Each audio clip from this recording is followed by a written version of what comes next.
l'efficacité du Covid Organix, mais elle craint des effets secondaires pour les gens qui consomment cette tisane.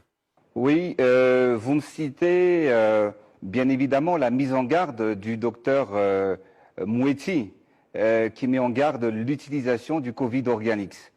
J'aimerais juste poser la question, est-ce que le médiateur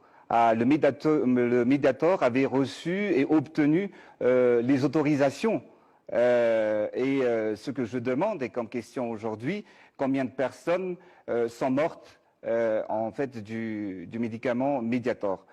Vous connaissez, comme tout le monde, la déclaration du professeur Bernard Debré et Philippe Yven ils ont présenté presque plus de 58 médicaments fabriqués par des laboratoires prestigieux qui non seulement ne soignent pas, mais selon leurs propres termes, qui sont dangereux et mortels. Ces médicaments ont été et sont distribués en Afrique et je n'ai jamais entendu le docteur Mouetti ou l'OMS faire une déclaration qui n'autorise pas la prise de ces médicaments. Maintenant, comme je l'avais dit tout à l'heure, nous, on utilise de la décoction. Quand on parle de détoxion, c'est une méthode, une action de faire bouillir dans l'eau les plantes médicinales pour l'extraction des principes actifs. C'est notre médecine traditionnelle qui est connue et reconnue par ses effets. Vous savez, on parle dans ce remède, on parle beaucoup de l'artémisia. Ce qui se pose aujourd'hui, vous m'avez posé la question, mais j'ai une question quand même à vous poser. Si ce n'était pas Madagascar, mais si c'était un pays européen qui aurait découvert en fait ce remède, est-ce qu'il y aurait autant de doutes? Je ne pense pas. Mais ce que je peux vous dire aujourd'hui, que le cas des malades à Madagascar et aussi ceux qui ont pris ces médicaments, en fait aujourd'hui, ce tabac ou cette décoction, nous avons eu des preuves que nous avons soigné nos malades jusqu'ici. Alors justement, par exemple, on va prendre l'exemple de la France. L'Agence nationale de sécurité du médicament a très récemment publié une mise en garde quant à l'achat de produits à base d'artémisia, affirmant que les vertus thérapeutiques sont, je cite cette agence, fausses et dangereuses. Alors est-ce que vous avez l'impression que ces doutes, voire des soupçons, disons-le, de charlatanisme, viennent de l'Occident, voire peut-être des lobbies pharmaceutiques occidentaux?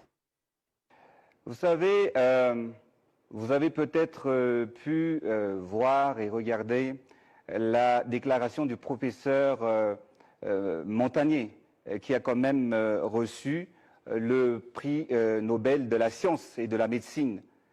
Comme quoi l'artémisia, c'est une piste pour guérir en fait le coronavirus. Ça, c'est une chose.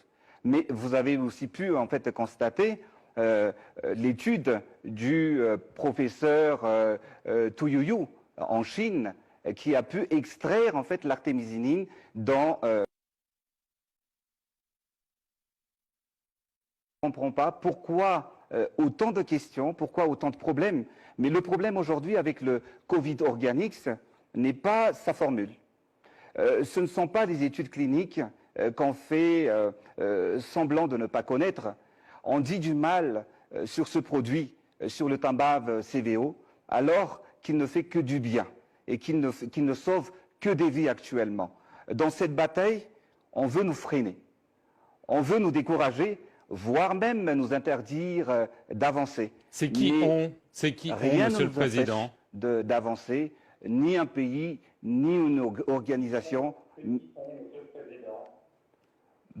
Vous avez cité l'organisation tout à l'heure, l'Organisation mondiale de la santé. C'est nous, Madagascar, avec notre décoction que nous sommes en train, et personne ne peut nous empêcher. Nous sommes un pays souverain et nous sommes là pour aider notre peuple, notre population, pour ne pas vraiment être victime ou mourir de cette pandémie.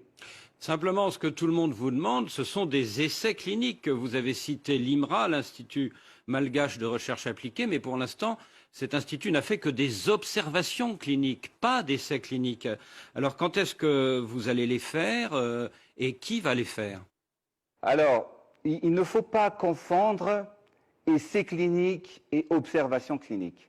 Nous, actuellement, quand on parle de Timbav CVO, on a le statut de remède traditionnel amélioré. Quand on parle d'un remède traditionnel amélioré, le système de validation est différent de celui d'un médicament. On ne mène pas des essais cliniques, mais plutôt une observation clinique selon les indications du guide élaboré par l'OMS.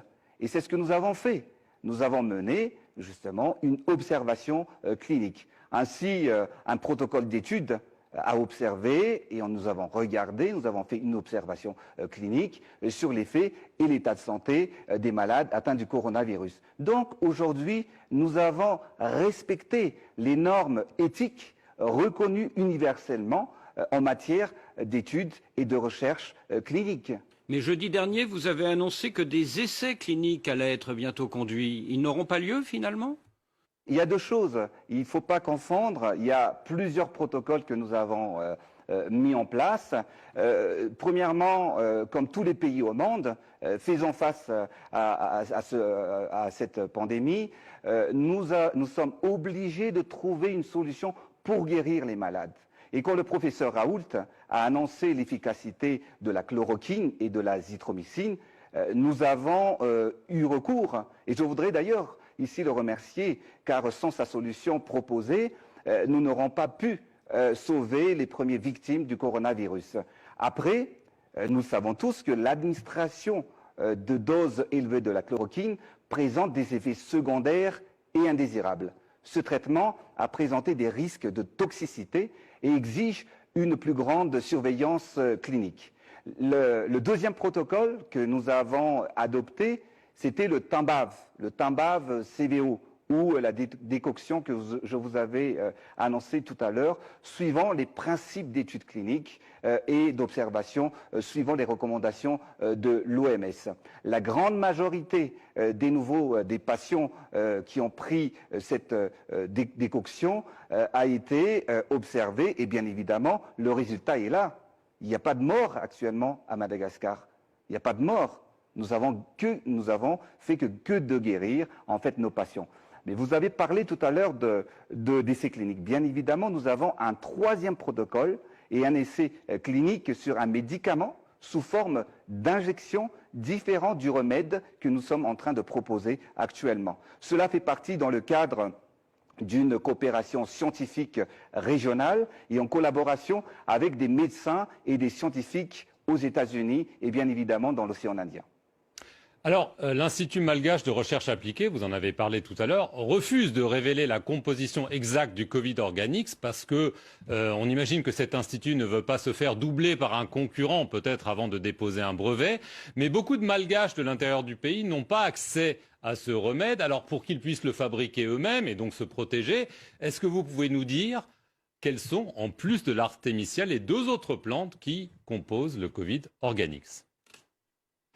Bien évidemment, le Covid Organics c'est basé essentiellement avec en fait des plantes médicinales. Majoritairement avec de l'artémisia à 62%, mais aussi des plantes endémiques médicinales malagasy. On ne peut pas encore le dévoiler aujourd'hui. C'est le résultat que nous attendons aujourd'hui. Et d'ailleurs, nous allons lancer vraiment des surveillances cliniques au niveau régional actuellement. Si vous voulez, nous avons notre formule. Et comme je vous l'avais dit tout à l'heure, on travaille avec l'Institut malagasy de recherche appliquée. Là d'ailleurs, je tiens à vous montrer ça, le produit Madécasol, qui est produit aujourd'hui par la société en fait Bayer, qui fait pas mal, une centaine de médicaments. Et ça a été, c'est le fruit de recherche de l'IMRA. Et ça, c'est un produit, c'est un médicament qui a été concocté en 1961. Cela pour vous dire qu'il ne faut pas en fait sous-estimer les scientifiques africains et les scientifiques malagasy. Nous sommes là Et c'est vrai qu'aujourd'hui, il y a des questions qui se posent. Pourquoi? C'est quoi le problème du Covid organique? Moi, je pense que le problème, c'est que ça vient d'Afrique.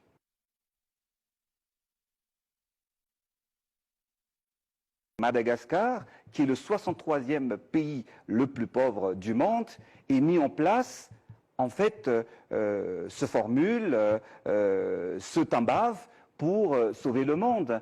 Mais en fait, là, il ne s'agit pas de... C'est une guerre, mais une guerre qui...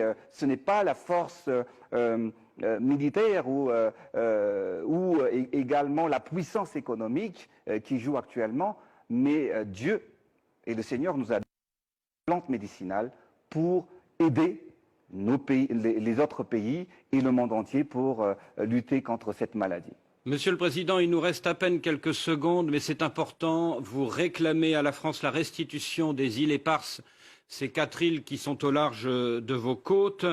Une commission mixte a été mise en place il y a un an, mais en octobre, Emmanuel Macron s'est rendu sur l'une de ces 4 îles et a dit « Ici, c'est la France ». Est-ce que d'ici le 26 juin, date du 60e anniversaire de votre indépendance, une solution peut être trouvée entre vos 2 pays? Notre souhait était effectivement de trouver une solution pour la restitution de ces îles à Madagascar. Et la deuxième réunion de la commission mixte était prévue fin mars. Mais elle a été ajournée à cause du coronavirus. Mais j'ai la foi et j'ai confiance dans notre capacité à trouver une solution rapide qui satisfera notre demande de restitution. Plutôt la restitution ou plutôt un accord de cogestion avec la France? En quelques secondes.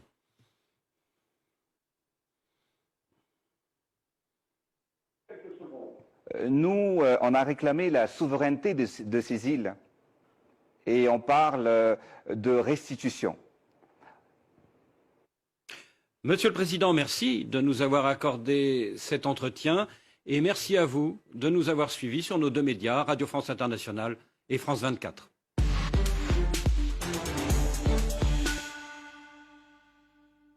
Face à la pandémie mondiale, les personnels soignants mènent de front un combat quotidien. Viva